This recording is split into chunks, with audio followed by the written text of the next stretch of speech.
Hello and welcome to Ballot Ground Unknown. I'm Nagma, and this is a special series, election special that we are doing at ORF.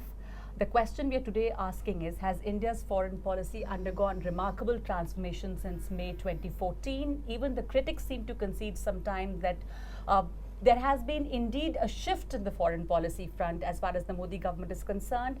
Is there something like Modi era in Indian foreign policy? If I may borrow from Professor Harsh Pant's new book that has just been launched, Indian Foreign Policy, the Modi Era. What defines this era and how is it different from the earlier one? So we will be deconstructing Modi's foreign policy in these 5 years with Professor Harsh Pant and Maya Mirchandani. And I would, Professor Pant, I would first of all congratulate you for the new book, and the title itself says there's a Modi era. And a lot of people seem to be saying that one single achievement that the Modi government has accomplished is in the field of foreign policy. Do you agree with this? And what has been really the change in foreign policy in these 5 years as compared to the previous government? Well, I think the title of the book can be a bit can be construed in various ways, because you can almost write an entire history of Indian foreign policy based on different prime ministers. So you would say Nehru era or Narasimha Rao era. So I don't think the intent was to say that by the title was the intent was that something dramatic has shifted. But of course, I'm making an argument that there is a visible change. And the change, I think, manifests itself in various ways, and I think one of the ways in which it does is this larger shift in the way we look at foreign policy, intricately linked through with the Indian developmental process. And I think Mr. Modi's style is that he connects directly with the people. He talks to them continuously. So even his foreign policy engagements, like much of his domestic engagements, tend to be routinely directed at the domestic audience. And I think by doing that, and that's a point that I think is important, that a country that is intends to be a 5 trillion economy in 3 years and 10 trillion economy in a decade or less than that. You can't really have a foreign policy which is not in sync with people's aspirations, and I think ordinary people's. You can't have a foreign policy being run from South Bloc primarily. And Mr. Modi has sort of democratized that discussion. There is a wider sort of an aspect to our engagement with the world. He travels very widely, and that the media's coverage of those travels has enabled a large part of our young population to engage with the leaders and with foreign policy in ways that, at least for the last 2 decades that I've been observing Indian foreign policy, was not the case. So that is one aspect. But I think the other aspect, which as a political scientist interests me, is that in May 2014 the country shifted to the center right. That was the sort of dramatic manifestation of the political change, and I think that is reflected in a lot of the debates that we are having today. There is a lot of contestation in the Indian foreign policy discourse, and that contestation owes itself. It was not that contestation was not there in the past, but I think now you have a very visible political divide in the country, and that political divide also manifests in foreign policy. And I would say, therefore, the center right's version of foreign policy is very visibly manifest in this NDA government than it was under the previous NDA under Vajpayee. Maya, what's the difference you find? Also, do you see that foreign policy, which was restricted to a certain audience, like Harsh was saying, has actually been now linked with the aspirations of the common people? So what do you see the change? How would you analyze it?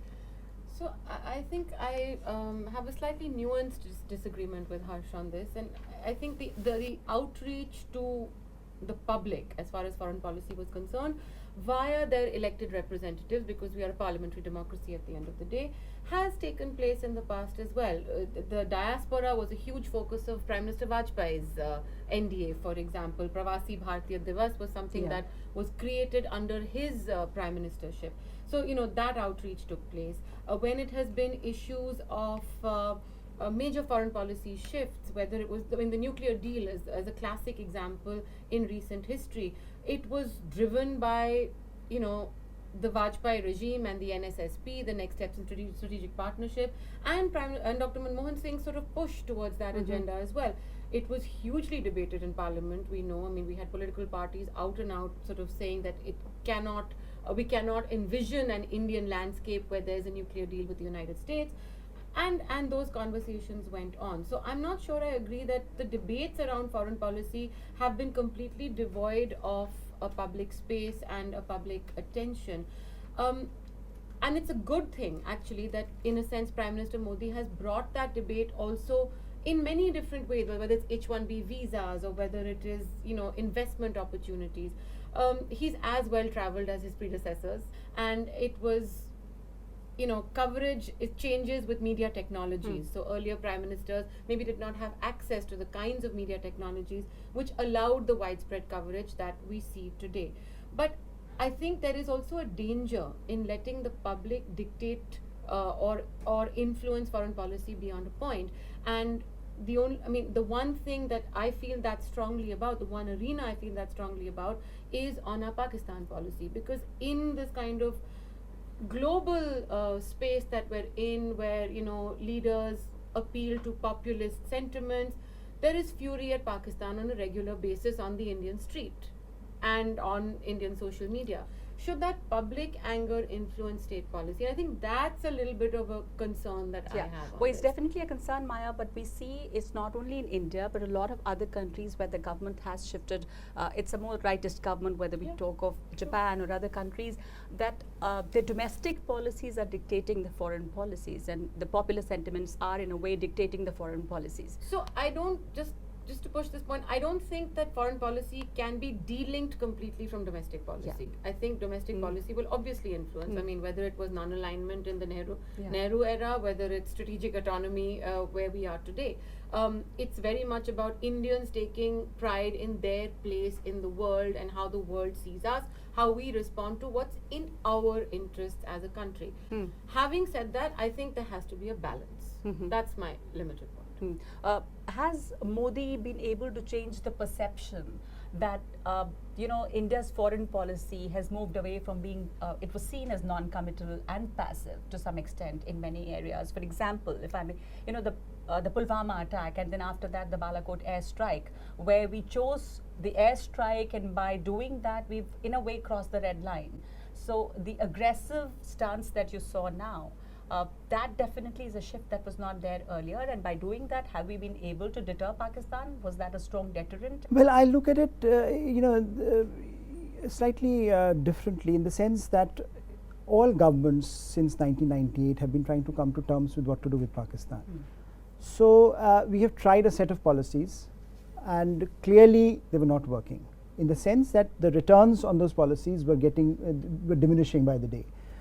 So whether or not that policy itself, the airstrike or the surgical strike, or the fact that we have a very robust tactical sort of positions on the LOC, whether or not they will deliver the outcome remains to be seen. But I think from a policymaker's perspective, I do not fault the government for trying to find an alternative to what it was. The problem of Pakistan and the problem of the proxy aspirations of Pakistan did not disappear. So as far as Pakistan was concerned, they were learning a set of lessons from our behavior, and they had gamed our response in some ways. That we have seen, you know, that diplomacy itself becomes an end game. That look, we have to talk to Pakistan because talking to Pakistan is important. I think devoiding that of outcome and not utilizing all the instrumentalities that you have is something that I think has shifted, and we don't know the outcome as of yet. But I do think that that is a natural response to the sort of structural constraint that we face vis-a-vis Pakistan, that all our policymakers will try to find the best policy mix, and this is one part of that mix. The way we've dealt with Pakistan, both of you, do you think we have in a way been able to isolate Pakistan? Like it is said that we've isolated Pakistan internationally. Sushma Swaraj was invited at the IOC, and that was a big achievement that Pakistan we saw the objected. IOC statements after that as well. And they were not something that we need to be celebrating. But that's I think, look, Harsh is absolutely right. Every prime minister who comes in, whether it's a successive term, whether it is a different prime minister, they're all trying to see how to deal with the Pakistan problem. I think there is in general global acceptance of India's position on Pakistan. I mean, the US has repeatedly said it's the most dangerous place in the world. There are concerns about Pakistan and the export of terror, but that's an argument which is predominantly linked to what goes on in Afghanistan. But they've seen India's point of view only insofar as it impacts Western troops, NATO presence, global interests in Afghanistan. I think as far as Kashmir is concerned and India's concerns over cross-border terrorism, yes, there's support because there's global support for any country that's a victim of terrorism. But is it enough to isolate Pakistan? No. In fact, I think by harping on Pakistan constantly at every international fora that we find, we have managed to, in a sense, re-hyphenate a relationship which had been separated. I mean, it's not resulted in isolating, it's brought attention to a problem which is an India-specific problem, but it's brought attention to a problem in a way that it's, do we deal with India without dealing with Pakistan? I don't know. I'm sure Harsh has a different view on that. What's your take on how we've dealt, how Mr. Modi has dealt with Pakistan? Well, I think there has been an evolution in Mr. Modi's in Modi government's policy vis-a-vis Pakistan, and I would sort of look at it as a learning curve. So they started off, I think Mr. Modi started off thinking that because he had this big political mandate, perhaps he's best positioned to find a deal or get a deal out of Pakistan. And I think it did not pan out the way perhaps he wanted it. And in the past, those who are Pakistan observers would have told him that it's not going to happen. Why are you doing it? But I think he took a risk there. And eventually, when things didn't pan out, I think then it was back to censuring Pakistan. But I do have a different point of view. I think there are two elements of India's Pakistan policy that are a bit interesting. One is that I think India is making a case about terrorism, not simply about Pakistan, and I think that's an important point. That India is a victim of terrorism. If India does not make this a global campaign, then I think the whole issue of terrorism actually remains what it has always been. Very divided, very parochial. And I think India has had some successes in terms of convincing a large group of countries that look, there is a terrorism problem in the world, and India is a victim, but so are other countries. And I think the kind of statements that we have seen coming out from countries, including Saudis, on joint statements when they come to India, and now when they come to India and sign these documents, they are remarkable in the very language, the tone of what they are saying. They may not be operationalizing it on the ground, but I think that's a very real change. The other is, I think, the government's position in Delhi. This government's position has been, look, terrorism is a problem, you need to support us, but equally, as you pointed out, that look, we will defend our own interests. So it's not that we are waiting for the international community to come to us and say, please help us. They are going out and doing surgical strikes. They are going out and doing all kinds of other, using the instrumentality of force. So I think that is also important. And I think by sticking up for yourself, India is also making that commitment. And I think what is interesting here is that now after Balakot, there's an interesting thing happening in the UN Security Council. Masood Azhar is being, Americans are pushing for Masood Azhar sanctions. They know that China is not going to support. But why are they doing it?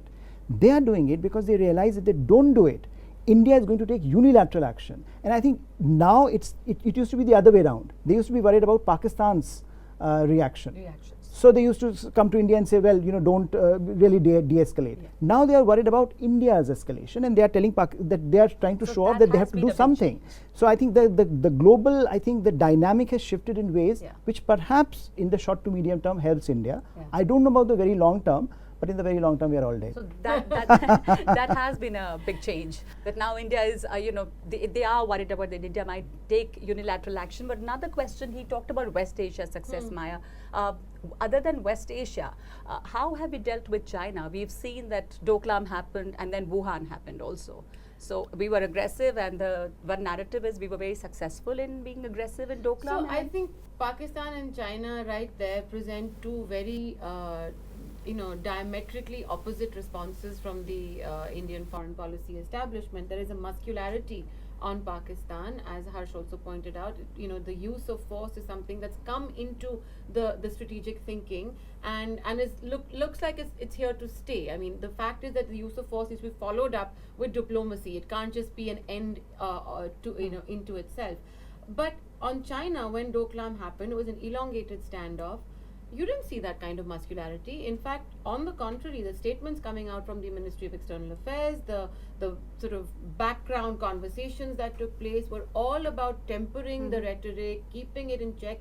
China doesn't become a conversation for the street. China doesn't become a foreign policy issue where the public opinion really weighs in and matters. So it's interesting to see that kind of dance, in a sense, between these two neighbors, because you can afford the muscularity, you can afford the rhetoric on Pakistan because it's, you know, the history of partition, it's an age-old enemy. But you can't afford it on China. You can't afford it because it's a bigger country, it's a richer country. But do you think India dealt with China very aggressively in Doklam? I'm still trying to understand how India has dealt with China, because, you know, from reports that you get, Chinese troops are still around floating on the Doklam So what happened Peninsula. during Doklam? Do you think India dealt with China very aggressively, and that was, I mean, because it was stormed as India's victory? And what's your take on that? See, I mean, I think I would think that Maya is being facetious when she compares China and Pakistan. Clearly, I think there are realistic expectations from our diplomacy and even our armed forces. As much as we revere them, I don't think we expect them to take on the Chinese. I mean, there's a recent report suggesting how big China has become in terms of militarily, even at the verge of replacing America. So I think you know, you have to be realistic in terms of your response to China, and I think. But even with that frame, I think Doklam was quite impressive. I mean, I've been a long time observer of Indian foreign policy. It was a huge, very well crafted diplomatic success, very well crafted argument about why it is important for India to stand up. Look, this was a problem of a third country, so you had to maneuver around that problem in a way that not only protects the balance between India and China, but also suggests to your neighbors that you can stand up when you are needed. And I think that careful choreography was impressive. I don't know whether that would continue, but because I think you know, clearly at the moment we have China building up its muscle there in that part of the subcontinent, but it is, at the end of the day, this was a problem between Bhutan and China, and India, you know, India decided to stand up for Bhutan. Now, whether or not it pays dividends to India, I think it does send out certain messages to China that India would, when its interests are you know, threatened, it would stand up. This is also true of BRI. I mean, we have been the only country to make an argument about BRI that is now being taken lock, stock and barrel by every other country. So I think there has been a larger approach towards China, which is sort of, where can we accommodate Chinese concerns and where we have to stand up. And I think on certain issues we have taken a position that we will stand up. And on certain issues we have to manage China like a neighbor. The limited point that I was also trying to make is that this idea that there is a more interactive foreign policy with the public. I mean, you see it only where it's easy to get away with that interaction. China is, you know, just to sort of make your point stronger as well, it requires diplomacy of the kind the street cannot comprehend. And just one last bit about, I want to ask about other neighborhood countries. Well, Maldives, for example, did we live up to the expectation? What was Maldives expecting of us? In fact, China was expecting that we would be aggressive and take some action, but we did not. Yes, I think Maldives was one case where I think we saw a lot of back and forth without the real kind of outcome that we were expecting. And you know, the sort of the larger point I would make with regard to our with regard to South Asia is that we are now in a position where this is going to be the new normal. Almost every country you have a political divide in these countries where you have groups which are pro-China and which are pro-India. And I think this is going to be a case for every single country. Sometimes it would seem to the media that we are winning, sometimes it would seem to the media we are losing, but at the end of the day, those smaller countries have agency to decide what they want to do about their national interests, and that's how we're going to proceed. Maya, your take on that?